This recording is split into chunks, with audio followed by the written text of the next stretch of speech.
On a clear night in Manitoba, you may see all sorts of things in the sky. Planes, birds, perhaps even a UFO. Yeah, it seems our province is a hotspot for unidentified flying objects. Over the years, thousands have been reported for again, a number of years that have been logged, and some are truly bizarre. CTV's John Hendricks joins us now in our studios. Now, John, I know you've been sifting through a lot of UFO reports. What's the ratio of Chinese lanterns to actual unidentified flying objects? Well, Marilee, it is higher than you might think. There are more and more reports of UFOs being made each year. Now, most are later identified, but some simply can't be easily explained. No way, it broke a sound barrier. I know.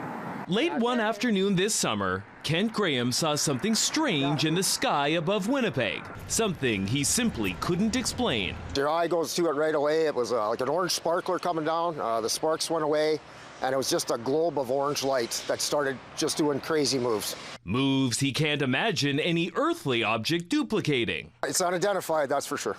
And just one of thousands of unexplained objects sighted in the skies over our province. Look at it, it's behind the tree. What is that?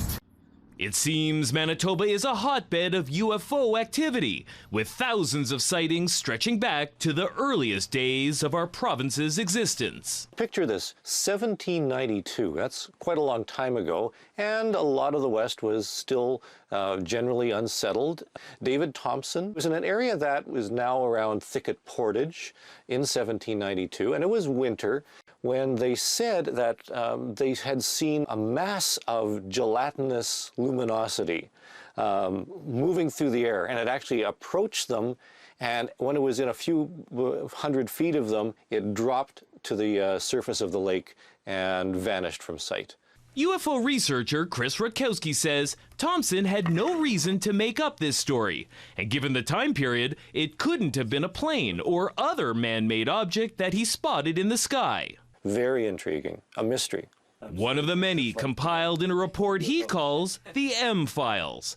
Another favorite chronicles a strange encounter between a cube-shaped UFO and a group of children in Thompson on June 30th, 1967. As they were playing, this wind came up and this object appeared in the sky, and one of the girls who was closest to it started being sucked up into the sky by this whatever it was. And they actually had to grab her legs and pull her back down to the ground to keep her from flying off and being abducted by a flying cube. The incident was witnessed by the girl's father, the object by the mother, and neither one had any motive to lie about it.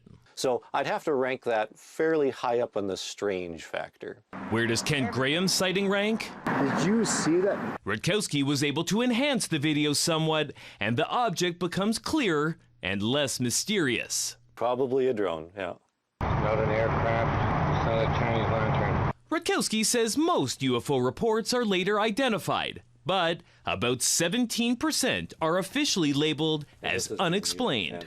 After being involved in this for more than 30 years, there is a real phenomenon. I can definitely say there's a real phenomenon. It's not something that's made up. It's not hallucinations. People are actually seeing things. What those things are remains unknown, unidentified, and a chapter to be investigated in the M-Files. Now, as we mentioned, there have been thousands of sightings across our province, the vast majority right here in Winnipeg. There have been 767 UFO sightings in Winnipeg, tops in the province. Carman had the second most with 53. Now, Brandon had 45 UFO sightings. There were 40 UFO reports up north in Thompson, and the small farming community of Sperling was fifth with 36 sightings. John, most are a chance occurrence, but is there anything a person can do to increase their odds of seeing these things? Yeah, if you want to see something, it looks like you can do something to improve those odds. The prime time for seeing UFOs in Manitoba was between 10 p.m. and midnight. So that's a great time to go outside and look up. Perfect. Thanks, John.